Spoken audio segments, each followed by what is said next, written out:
Welcome back to Tipping Point. I'm your host, Kara McKinney. Who would have guessed that a radical left-wing trans activist would also be a credibly accused pedo?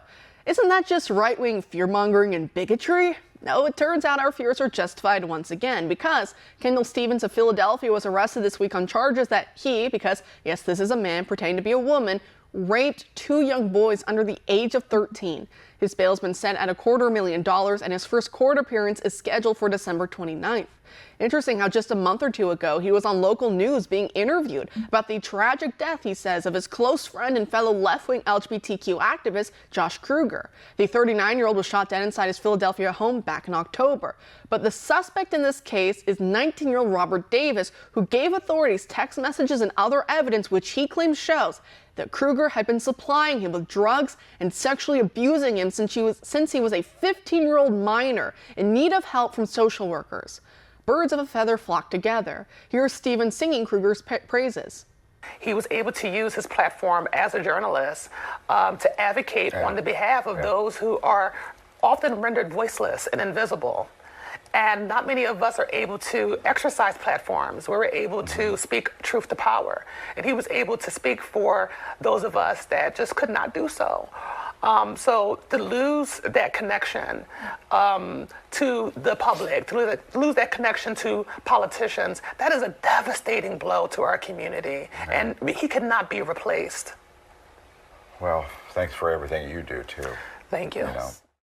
So this Kendall Stevens guy is highly placed in local political circles. He stood behind Soros-backed District Attorney Larry Krasner in his 2021 presser, announcing the launch of the LGBTQ+ Advisory Board after claiming to be the victim of a violent transphobic attack himself. He also joined Pennsylvania Governor Josh Shapiro on the campaign trail.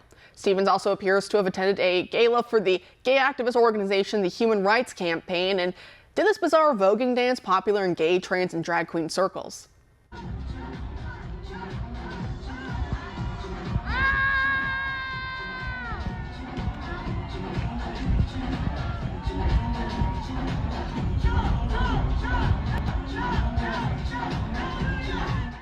And yes, there was no other reason for me to show you that video except for the fact that since I had to see it, you have to see it too. Misery loves company and all that.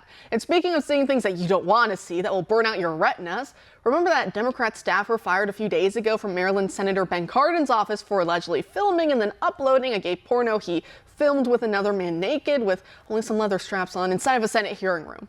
Well, there were a lot of bad takes from the left on this, but this headline from Afru takes the cake. It says, "Fired for his act of love in the Senate, Aiden Mays-Joravsky's act was symbolic and brave because in a world full of hate, displays of love are rebellious. We shouldn't bend over to a party that hates. We must do the opposite." Now, I know what you might be thinking, because I was thinking the same thing when I first saw this headline, that yes, it's shocking, but it's from some fringe, obscure left-wing publication that no one's ever heard of, so who cares what crazy things they say? But guess what? I did a little bit of digging, and on their own website, they disclosed that they received funding from Google, the Ford Foundation, and from the Kingdom of Norway. The Kingdom of Norway part is a little random, but wow, those are some major donors. So obviously there's something valuable, I guess, about this group that wants us to think that filming gay porn inside the Senate is just an act of love that only hateful people want to destroy. Joining me now to discuss all this and more is Terry Schilling, the president of the American Principles Project. Terry, thanks for being here tonight.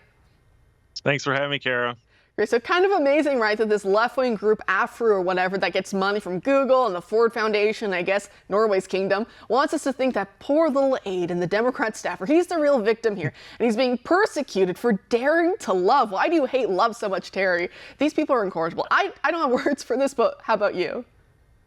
Well, look, this has happened in many other countries. What it really is, Kara, is it is the full corruption of our national media system, right? This is worse than Prada, which was the propaganda outlet that the Soviets had. This is worse than anything they have in China. What we're seeing is a free market totally corrupt and be totally turned inside out. And they're trying to gaslight all of us. This staffer was obviously fired for having sexual relations in a Senate room, but not just that, for filming it and then sharing it.